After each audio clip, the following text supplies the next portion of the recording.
Hello and welcome to BRAIDAR, the Business of Beauty. My name is Jaden Paru, and this is our 13th episode, actually. Yeah, it is our 13th episode, which is really, really cool. It's great to be talking to you guys again. And for today's topic, it's quite an interesting one because there's a slight update in the sort of BRAIDAR history, I suppose you could say. We have officially got our first piece of lost media. So I know if you, those of you in the fandom, those of you keeping score, those of you with like blogs all about Braidar that keep up with each episode and write your own commentary on them, we have lost media now, guys. So basically, episode 11, I think it was, the one I did on the 17th of February, I can't find it. So that was the mobile gaming and like game design versus gamification episode, and I was so proud of that episode. Like, I had so many notes. I even had a draft of like what I wanted to say that I redrafted because there was just so much that I just had to prioritize what would be in the final episode. And then now the episode is lost. I think I must have I thought I downloaded it, but I must not have, and that's why it's lost. But yeah, I thought to sort of both address and commemorate that, why not just re-record it and include some of those things which didn't get featured in the final version the first time around. So yeah, I thought that could be a nice thing to do today. So basically, to sort of recap what that episode was all about, it was about mobile games and mobile gaming in terms of like, the whole era when we were in primary school, when iPads were reigning, like Temple Run, Subway Surfers, like Talking Tom and his many associates, like, when that was everything that was on our minds, when that was what we would do, like once we got home from school, like whenever you go to your friend's house, like when that whole sort of, I guess you could call it casual gaming, but like the mobile gaming proliferation was just like on top of the world. That's what I kind of touched on last time. And I also talked about the whole rise of like mobile apps in general and the kind of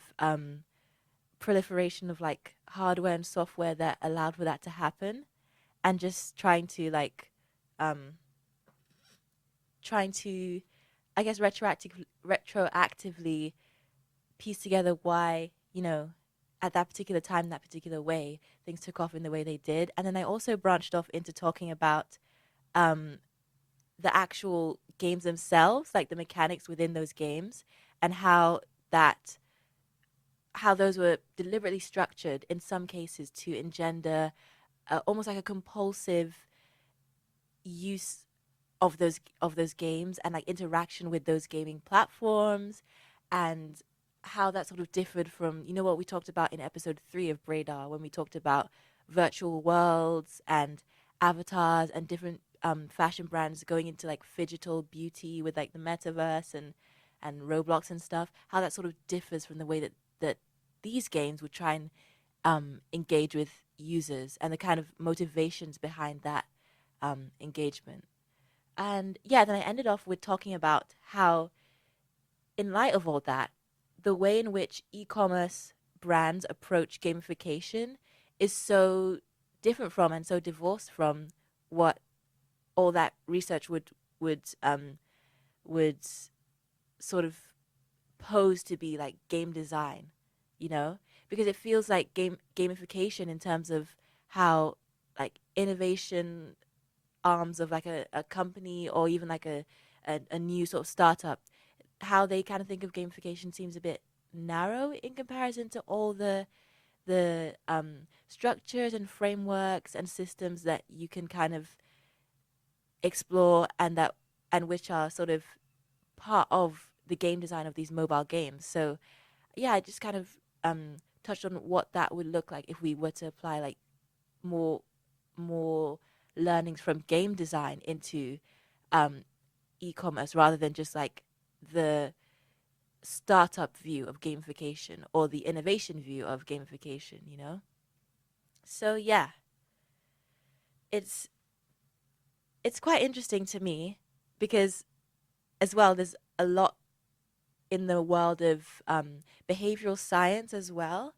that can shed light on the phenomena that's going on in the realm of like mobile gaming and in the realm of like loyalty schemes and things like that, and how brands try and sort of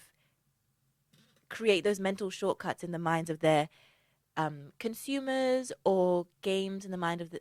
games create those mental shortcuts in the minds of their users to equate the game with like a feeling, or more accurately to equate the game with the fulfillment of a need or a pain point, or like a sort of basic sort of motivational state or drive state, like alleviating loneliness or fulfilling something around like self actualization and your kind of aspirational identity, things like that, like human connections, or you know, being able to connect with people on that level of expressing your authentic self. I think games provide a an avenue through which people can do that, but also games can be designed such as to deliberately obscure the fact that they're not actually giving people that fulfillment, but it's giving people almost a like an illusion of that fulfillment, which depends on the person like compulsively engaging with the platform, depends on the person being overly attached to elements of the platform, or being even trapped in a cycle of unattainable sort of desire to either complete like a level or complete a collection or to complete um just different facets of um mechanics of a particular game. But yeah, I'll kind of go more into that in depth into that in a bit. So I thought it would be really good to start off with this is something that wasn't in the original, but I thought it would be good to start off with kind of casting our minds back to that whole early 2010s sort of era. And although, like, for example, for me, I was 8 years old, so it's not like I was in the startup space. It's not like I was like a CS major who was like on the cutting edge of different technological sort of waves or revolutions. But from the research I've conducted, like building Braidar, the actual website, it was interesting to me that like in retrospect, people have pointed out that that whole era of like '09, like 2010, and sort of going more into that decade was a real sort of there was a real focus on mobile applications, or even just applications in general, as well as like cloud computing was also, I'd say, getting hyped up at that time too, in a similar way to how, let's say, the metaverse was getting sort of was a wave that different startups and different course providers and different thought leaders and industry leaders kind of rode at the beginning of the 2020s, and also in a similar way to how AI is now serving as a wave for those same groups to kind of um, just, I guess, create that self fulfilling prophecy, or that get that flywheel going of designating that this is like the next big thing in tech, and how that informs like the kind of startups that get pitched to like venture capitalists, or the kind of startup ideas that tend to be popular, because it's again like if enough people buy into a certain narrative, then it starts to fulfill itself, because people start acting in accordance with that narrative being true. And so yeah, in the case of the early 2010s, it was definitely um apps were definitely one of the, so to speak, like waves at the time. And a lot of it's interesting that a lot of the development in terms of the new apps being created came sort of around the same time as, or slightly after, different hardware developments that allowed apps to be distributed more easily. So you could almost say like the apps being the proliferation of mobile applications as a sort of like wave in tech, or like, people will be like, it's a mobile app for X or mobile app for Y, in the same way that people are like, it's AI for X or Y nowadays. It relied on certain existing infrastructure that allowed for that distribution to be easy for developers and to be less like costly for developers. And one such example of how the distribution became easier was actually brought to my attention by um, it was actually brought to my attention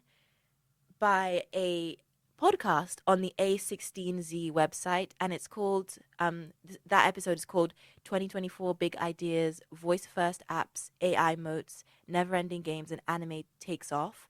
And one of the speakers in that podcast, whom I believe was one of the speakers sorry, one of the speakers in the podcast, he was saying how, because the App Store, like the Apple App Store, was on iPhones, like it's built into the iPhone, and because the iPhone sort of saw a surge in uptake, and that whole idea of like iPhones being part of like a broader identity of a consumer base that a lot of people tapped into, and that saw the smartphone really sort of become the dominant mode of engaging with a mobile phone, because the App Store was built into that hardware that's been proliferated in such an extensive way. That means that it's now easier for developers to get their applications potentially in the hands of users, rather than users having to go to a website and then having to download from this link and then do this step or that step. Those steps are all additional layers of friction, which ideally in any kind of thing that you're doing, any project or any venture, you want to like reduce the layers of friction to adoption as much as you can. And so App Store provided a way for that to happen. And now I know that the App Store, like, because it's a marketplace, I believe they take a commission, and they also like have control over who gets on the marketplace. But in terms of like it being a sort of very, like, in terms of it being something that didn't have as much competition of the same caliber and of the same distribution scale, it still saw an insane amount of uptake in terms of developers developing apps for the Apple App Store, you know? And so what that meant is that you, after, like, obviously after some time has passed, after years, you have a sort of plethora of iPhone apps that can be for a number of functions. Like, again, in the same A16 podcast, one of the speakers was talking about how those apps would be like, even if they have a particular focus, they kind of tailor it to an existing sort of use case, if that makes sense. Like, for example, he said that even though there were hundreds of photo editing apps, some apps might be like, oh, we are focusing on like mainly on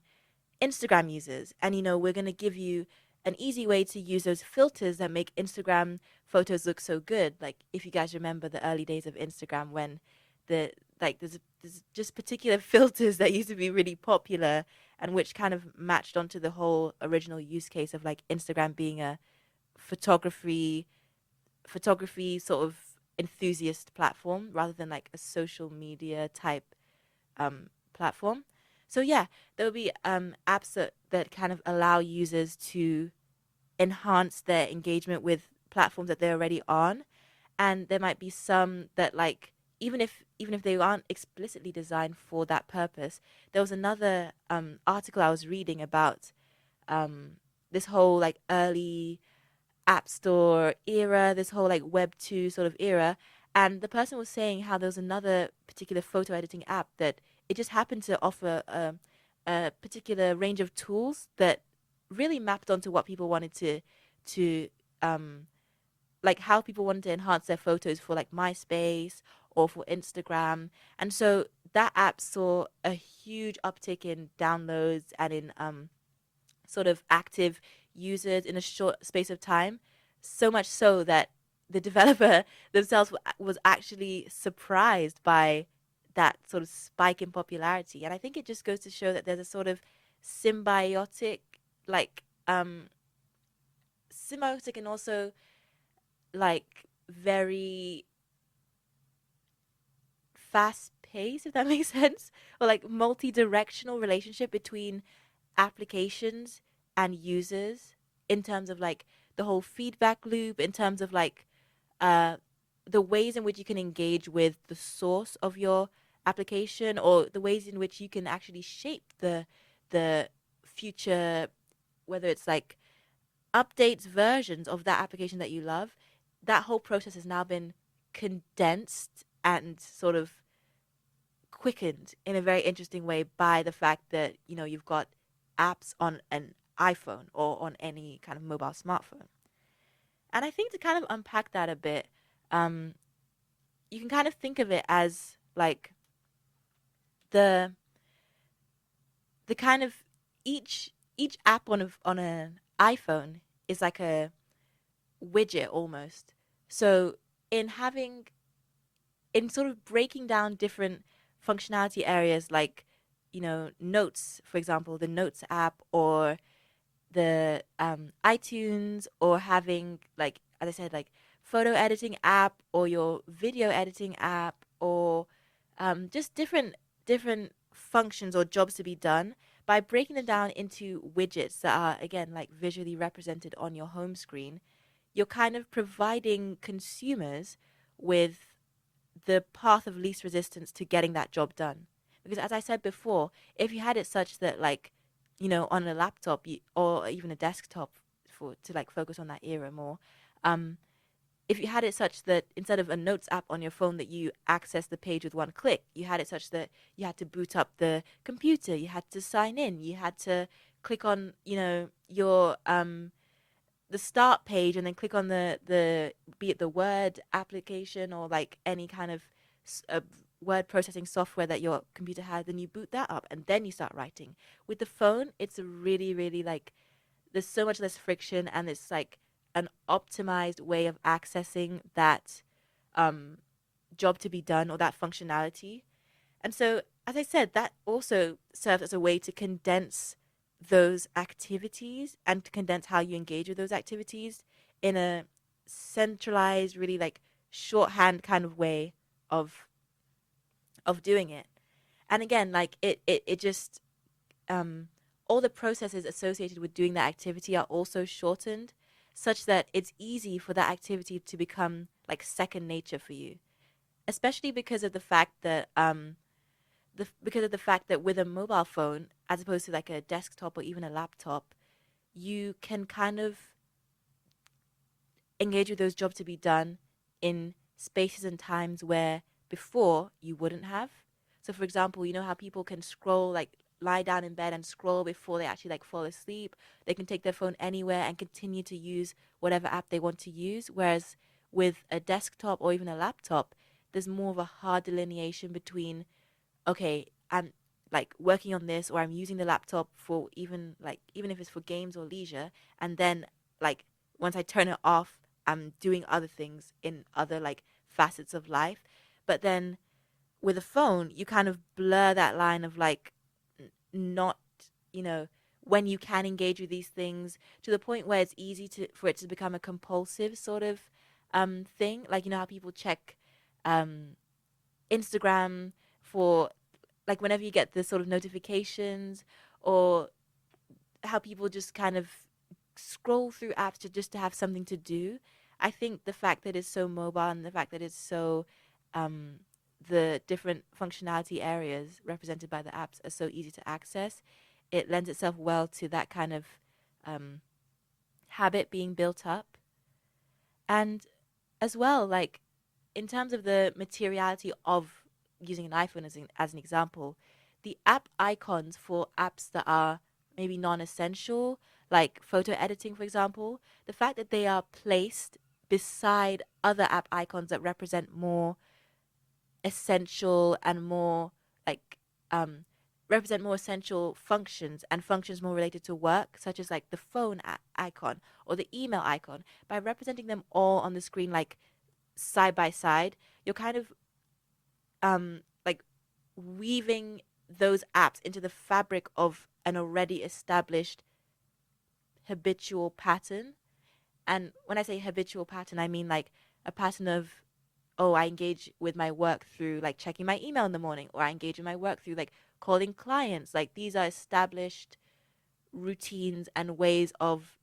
doing your work. And then now the app has been woven into that. And so again, it's another way that it gets easily enmeshed into your daily life and how you like, um, you know, just what you do without almost thinking or without questioning it. Yeah. So I think I think it's also interesting how the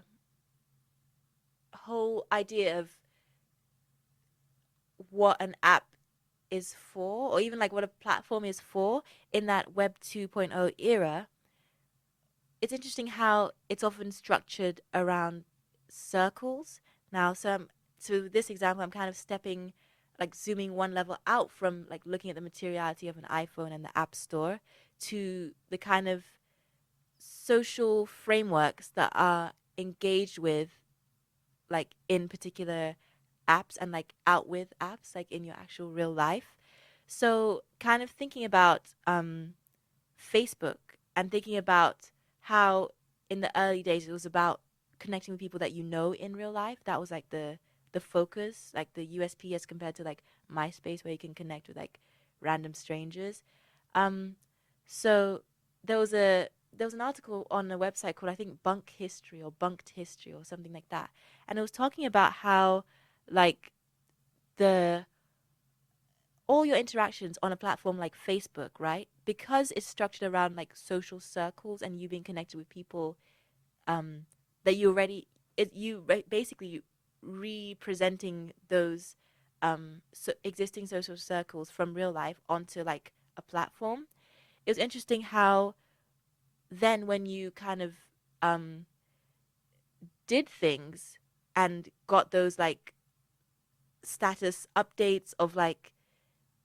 be it like a milestone, be it an update on just like your how you're doing, how your life's going. I think it was also interesting how those sort of diffuse throughout the circle as well, because even things like you know how Facebook used to have games, so even things like the solitaire game, or was it Farmville? I think that's the name of one of the Facebook games. Is also mentioned on the A16 podcast. But how your achievements in those games also get broadcast, as you know, as do your real life milestones. So it's almost like that feeling when you're in a virtual world like game, when you're going through the tutorial right at the beginning and getting used to the UI and like how you're supposed to engage with this world and like navigate the world in the way that you might want to. Some tutorials are set up in such a way that it's like a diegetic mini game, almost like teaching you bits about the UI, like giving like little speech bubbles to take you through certain aspects. And I think the same way that that whole Facebook update of like, oh, this person broke a record on solitaire, you know, this person's ranked in X position on the leaderboard, or even this person, you know, was here with these other people. Like if you think about like college, what's the word, like people that you used to go to college with, if you get an update saying like, oh, this your friend was with that, you know, your old group of friends from college and they went to this event, you know, you get that sort of status update on Facebook. That is sort of, I think, paralleled in what you get in those that tutorial experience, because it when you complete a tutorial or when you complete like one um like facet of the tutorial, let's say like they want to teach you how to double jump. So once you like successfully do that, you kind of get a speech bubble thing that says like, great, like, you know, like, nice, you've done that, you successfully like executed that. And it's that same feeling of wanting to know, like, oh, what else can I, like, quote unquote, master, so to speak, or what else can I quickly pick up and learn, so that I get that, um that sort of, if you want to call it a status update, like, so that I get that status update of validation from the tutorial, like saying like, oh, nice, you just completed this, you just did that. And it's that same sense of, um wanting to sustain, again, like a dopamine sort of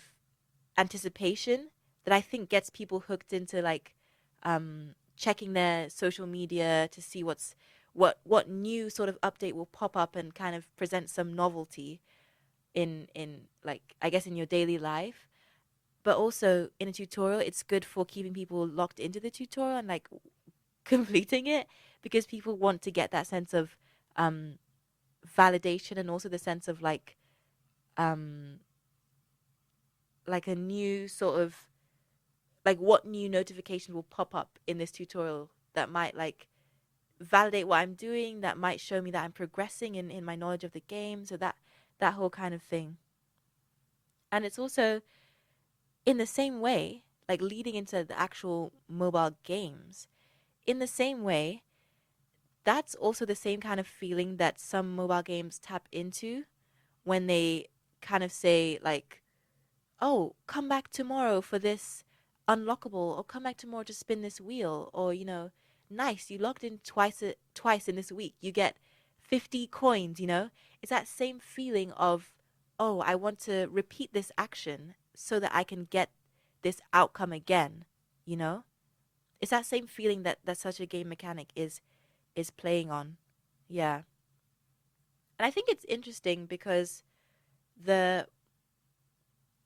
like the behavior that you can induce in all those, like, three different examples is different, right? So with a tutorial, it might be such that, like, the the sort of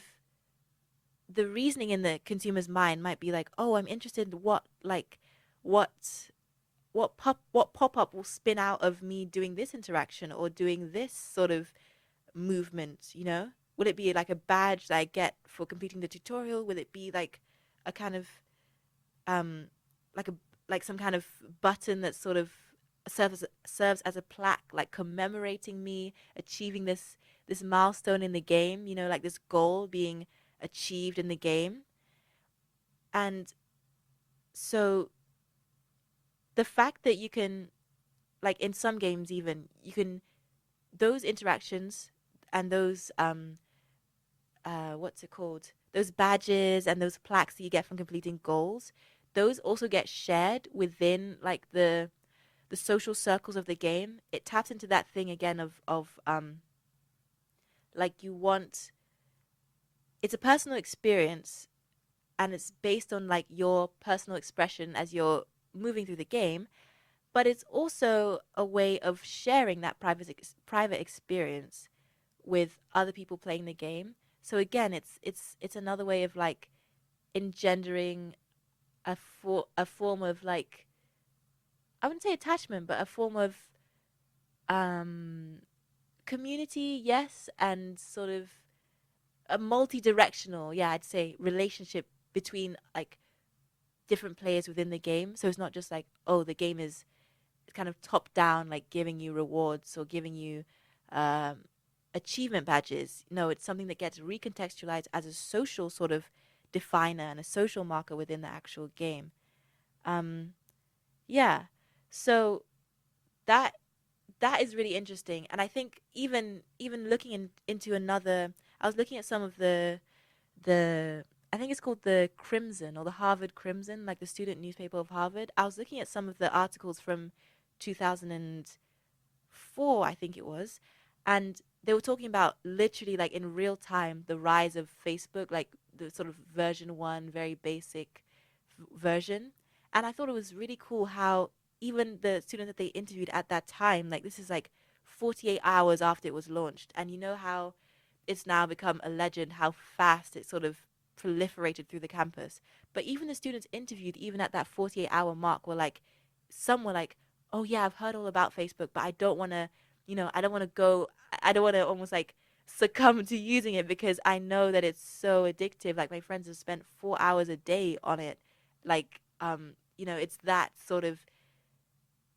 it's just that sort of powerful, And I think that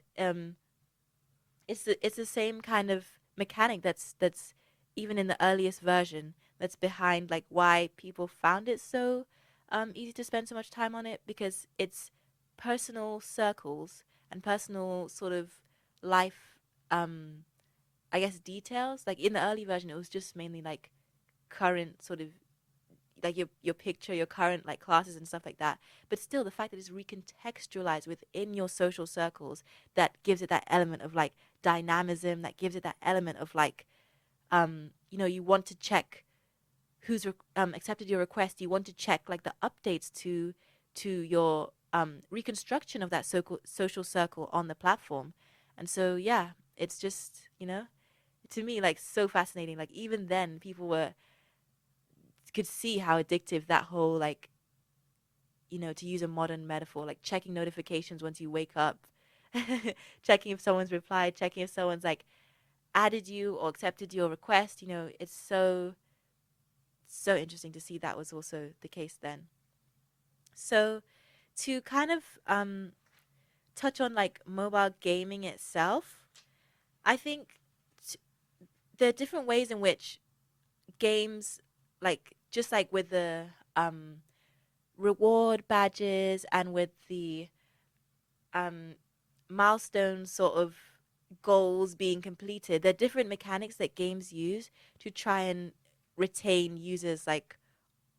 within the game ecosystem, and crucially to get users to pay to be like get the most out of the game. So if you think about some of the titans of that like primary school iPad era, like Subway Surfers, Temple Run, Talking Tom and his associates, like you can kind of see on one level, yeah, they're very casual games. You can play like in the car on the way home, or if you're going to like it's just something that you can kind of pick up and like immediately start engaging with it on a level that's like entertaining to that target audience without having to sort of build up a like a complex sort of knowledge base of how to navigate the UI or how to sort of um progress in the game, because crucially like some games don't really have progression so much as they have markers of like nuance in the experience, if that makes sense. So like how some games might have a leveling system where depending on how many like um sort of like other players or bosses you defeat, you can level up, and with leveling up you get more, whether it be it more like powers, be it more your attacks get more um detrimental to the other person. I forgot the word for that, but yeah, some of these games like Temple Run, for example, they won't necessarily have a leveling system. Not that, as far as I can remember, but what I do remember them having, and like Subway Surfers, for example, even if they have different like versions of the experience, it won't be like based on a level. It'll be more based on like, oh, you can unlock this map, which is like, a different location, or you can unlock this character or that character, who might be like the base character is usually like a man. So the like, I don't know. I'm trying to think of an example of how they would sell it to you, because the gallery of characters will be almost like the the opposite of what that base character can offer you. So I guess if the base character is just like a sort of regular man character, like the gallery of unlockable characters would be like, oh, this, and they put like little bios for the characters too. They'll be like, oh, this super explorer man, or this woman who's like so good at like jumping, or the kind of like theme each character in to a level of like specificity that really attracts users to want to unlock them, because with each specific like nuance that a character brings, or even with each bit of nuance that a new map brings, or a new, like in Temple Run, like is it a new temple? I don't know. But you know what I mean? Like with each of that, that's a way of like spinning out a new um experience from the same game, you know? So it's a way of keeping it novel and fresh for the users so that they're still like happy and like excited to engage with the game in a way that's almost like a, like you know how with a lot of popular movies nowadays there's the whole multiverse kind of concept. I think it's similar in that it's the same base game, same base mechanic, but it might be like slightly more powerful on one sort of stat, like jumping, for example, or speed. And then that difference in itself lends a whole new nuance to the actual rest of the game world that players want to like experience, you know? And so by having those kind of behind like I guess you could say behind a wall, like whether it's a wall of like paying or a wall of like you have to get some achievement to get them, that in itself is a form of lock-in for players because in a sense you're in the designer is indirectly saying that you have to invest X amount of either time or money into this game to get that. And so in order to build up that, you like it will always require something out of the player, whether it's time or money. So if you think about some games that need like coins, for example, like they have their own in-app currency of, let's call them diamonds, and it says, oh, for 100 diamonds you can unlock Supergirl character for this game, you know, and she has like cool sort of high speed and let's say like invulnerability stats, right? So getting those diamonds in some games, it has like there's like two sort of avenues to it. On one hand, games often offer a way to convert real life money into diamonds. So if you think about Robux, for example,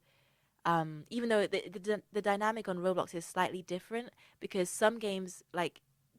the the things you buy for Robux are more like cosmetic rather than giving you like a structural like inherent systematic advantage in the actual gameplay. It's more about like the embodied identity of the player and whether they want to like, you know, if they want to invest in their avatar as a way of like expressing their real life self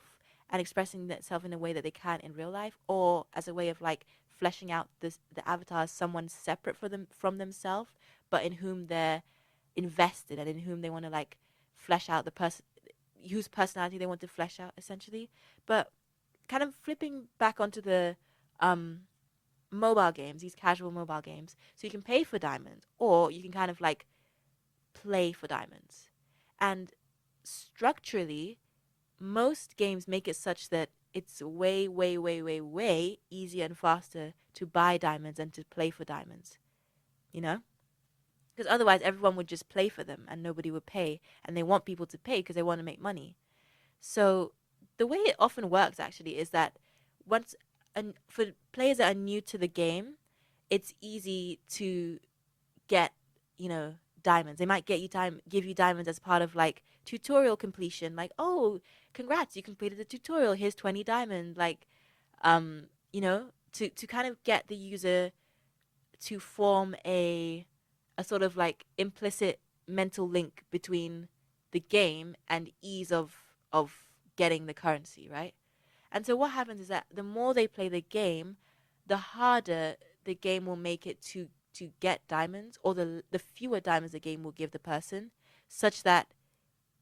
in order to build up the amount of diamonds you need for whatever you want to buy, you have to invest more and more and more time in the platform, you know, or you have to buy. And so for players who are already sort of like, let's say if you're a child and you don't necessarily have a credit card, or players who are um like maybe they just don't have that disposable income to spend on like a virtual game, maybe they're just sort of in other ways kind of like not able or willing to pay that real life amount, they end up having to really, really like grind and really almost like work, like clock into the game like every day to kind of build up that diamond base so that they can get whatever it is that will give them a feeling, like a facet of nuance on the game, and to even like eke out like if I would use that metaphor, like to eke out a living on the game, you have to put so much grinding into it to the point that sometimes it becomes less fun. Sometimes it becomes more like a job that, oh yeah, every day I clock into this game on my phone. I do these actions to get this amount of diamonds, and so if I do that for 2 weeks straight, I'll be able to buy the the like dress that I want, you know? And I think on one hand, yes, it can be really fun, and sometimes games design the whole like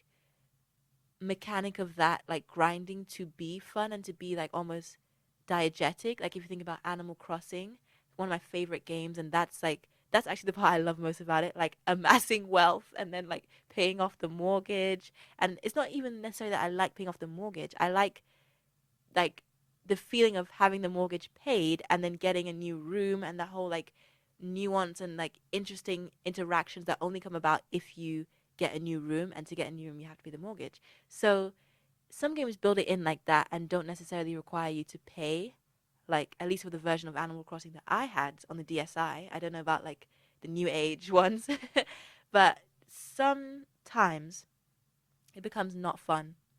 And there's some games, for example, Sims Free Play. Like, don't get me wrong, Sims Free Play is a really, really fun game. But there are some games that kind of make it more like a chore, especially if they're using like a real time kind of clock for the actions that you need to do in the game. Like Sims Replay, you have to wait, let's say, 7 hours for crops to grow that you can sell for like a certain amount of money, or to complete a certain task or quest, which I think on one hand it does like pace the play a bit. I think in the again the A16Z podcast they call it appointment gaming, and it helps to like I suppose theoretically one could argue that it helps to reduce like compulsive sort of huge binge gaming sessions. But at the same time, I don't think so. I think it just breaks up what would be a huge binge gaming session into different sessions on different days or like subsequent days, which in terms of habit formation is actually more dangerous, because it's actually like it becomes a repeated action, right? It becomes a repeated interaction, and so you're actually ingraining it more into your sort of uh, what you want to do intuitively, and you're actually programming your mind to do that like on a daily basis. So it's actually more harmful, I would say. And so also tapping into the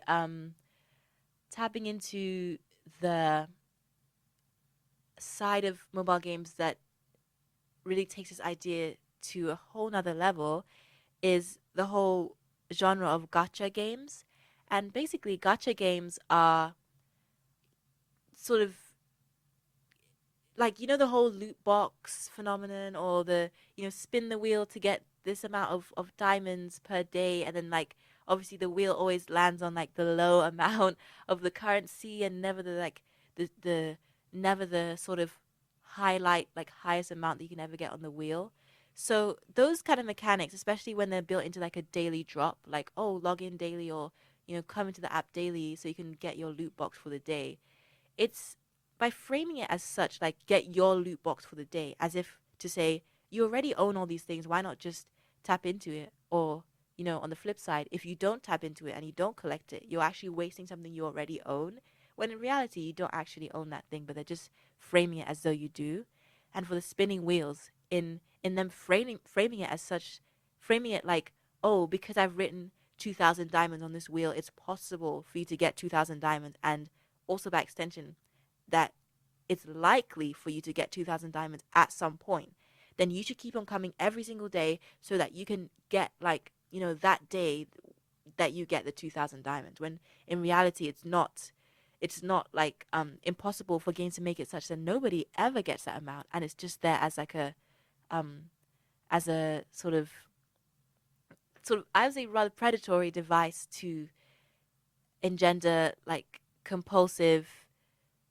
habits to keep on engaging with the game, and not dissimilar from gambling, actually, not dissimilar at all. So yeah, those things like loot boxes, wheels, energy meters all play on the whole Skinner box phenomenon, where, you know what I said about like the possibility of getting that highest amount, or the possibility of like getting like the ultra rare sort of um armor or outfit or whatever you, it's that possibility that actually has the highest dopamine spike. It's not when you actually open the box and like see what you get. It's that moment when it's like, oh my gosh, I'm about to open this box. It could be anything. Like in the moment that you've not opened the box, what's in the box could be anything, and that's when the highest dopamine spike is, according to the Skinner box experiment, which is like a behavioral science sort of experiment that that is the underlying sort of science behind these mechanisms, right? So what they want is to sustain that feeling of possibility, like the illusion of infinite possibility, so that you can keep on engaging with the platform, and so that you will like, the more you'll feel attached to, you know, the world of the game, that whatever the item is benefits, right? So if you've kind of built up that hope and that like, oh, like it's, you know, it's possible that I could get this armor. It's possible that, you know, in getting this armor I can like enhance my gameplay. So the more that you kind of go over periods of time like feeling that way, the more, I wouldn't say, I would I think they're counting on you being even more sort of despairing when it doesn't happen, to the point where you feel, okay, the only option is for me to pay, or the only option is for me to continue this indefinitely, if you really like, there's no way you can pay, you know. And I think that's very predatory, and that's very unfair, because you're making it such that for those who don't pay for the game, they get a worse gaming experience than those who pay, you know. Like there's a video on YouTube called Let's Go Whaling, and it's quite infamous in terms of game design circles, because it basically highlights how this particular company is saying that game developers should deliberately design to engender that feeling in the non-paying players, and that they should focus their efforts on the players who pay the most money to the platform, like players who have like thousands of dollars to spend on wearables, on different like um you know, like weapons, or different elements that require real life money, and which give a fundamental like structural advantage to you in the game, you know. They said you should focus on that 5 or 10%, and then the other people are essentially like fodder for those people, be it in a literal sense, in terms of like when they fight the whales, that as the video calls them, when you fight the whales, because they're so OP because of what they've bought, they'll obviously beat you, right? And so they can just go through the game like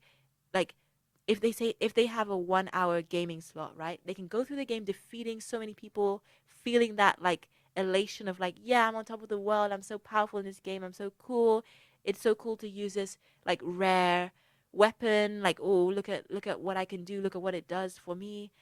Whereas in that same amount of time, someone who's a non-paying player will have an awful experience, because they're just being used as like a dummy, like a testing dummy for this person who's, just because they've paid, and the other person has not. And so I don't think it's fair to sacrifice some people's experience on your game or your platform just because they're not part of the like highest spenders. And I also don't think it's good to string them along with a sense of like, oh, but you know, it's actually still possible to reach that level of um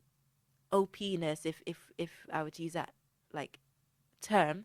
if you keep on grinding, keep on coming back every day, keep on opening the loot boxes and spinning the wheels, you know, it's actually still possible. It's just that these people just did it faster with real money. They deliberately contribute to that narrative explicitly in their games, such that like the cannon fodder tranche, if you want to say, does not leave the platform, because the whales will leave if they can't like lord over anyone essentially. So that's just really not fair. And so you can see how the behavioral science actually exposes the addictive sort of intentions behind some developers when it comes to like getting people to use their games, I mean play with their games. um, and how, you know, I think as people who wanted to take learnings from game design, it's important that we also recognize what should not be taken into other areas, like innovation for e-commerce, like loyalty schemes or reward schemes. It's important that we recognize what different industries, like how some bad actors in some industries have gotten things wrong, and we recognize that, okay, that's what we should not do. That's the worst case scenario of like getting, carried away with power and with this sense of wanting to optimize your revenue stream. I think definitely that's somewhere we should not go down, you know. And even for the whales, it's not as if the whales are getting like off scot free with this exploitative system, because people have is I mean there's academic articles about people who play, for example, League of Legends. They've played for like years and years and years, and they've invested their real life hard earned money into the platform, so much, to the amount that um when they actually feel like, okay, I that point where if something has become a compulsive and habitual and addictive and sometimes draining facet of your life, there's a point where if you do kind of reach that recognition of, oh, I don't really like what this is doing to me in terms of like how I think and how I like view like the online world versus like my real life. I don't like the way the priorities are stacked at the moment for me. That whole looming specter of like, oh, but you've invested $10,000 in this game. Like, are you really gonna leave it? You've invested 15 years in this platform. All your friends are on this game. Are you really gonna leave them? Are you really gonna like essentially leave your like such a substantial slice of your life behind? Like, not even like in terms of your past life and your history, but ongoing relationships, friendships. Like, you speak regularly as you play, like maybe multiple times a week. Are you really gonna sort of give that up? And if so, what does that mean for you as a person if you don't have that anymore? I think that thing is really, really hard hitting. And I think there should definitely be more support for people who are going through that. Not even just for video game addictions, but for other like addictive things as well. It could be even social media. Like, I think there's a whole thing of like trying to extract all the sort of personal investment that you've put into a platform and like reclaim, okay, what does it mean to be me? And I think that's something that whales contend with, and that kind of keeps whales also locked in and trapped in this vicious cycle on such games as in such games as well. So yeah. And yeah. So talking about the strategies for e-commerce or for a startup, if you're like, yeah, we want to do XYZ, but we want to gamify it. So I feel like having gone through all of this in the discussion and like, past research and like people's experiences, we can learn, we can sort of glean that on one hand, it's definitely looking like gamification is way more nuanced than just having like a leaderboard or having like uh, sort of milestones, sort of things on your platform that commemorate like doing X amount. Like, Duolingo, like you can get milestones and you can get leaderboards and you can get all these things. And for the record, I do think Duolingo is like, obviously they're doing something right with their version of gamification. But what I will say is that the Duolingo version of gamification and the like innovation, almost like how e-commerce and normal sort of businesses out with of games view gamification, which is Duolingo. I don't think that translates to every business. I don't think that translates to every industry as well. And so if you're in that position of like your startup and or your business and you're thinking, okay, how can we make it translate? Um, yeah, looking to game design can present a whole other plethora of options for you to explore, and also things to definitely avoid. So yeah, I realized that we are almost out of time for the actual like official sort of radio show. But you know what I'm gonna do? I'm gonna continue this and post like a part two of this episode on like wherever I end up posting the BRAIDAR podcast, because I've not actually gotten into an example of how the startups can or the e-commerce sites can use these game design principles, like the wholesome ones, not the evil ones, for their like loyalty schemes or reward schemes. And in past episodes, if you've been watching me, I don't like that thing of like when people say, oh, to get to the actual meat of the episode, subscribe or pay this, so that's not what I'm trying to do, because I didn't actually want to not say everything in this episode, but it's just because of time. So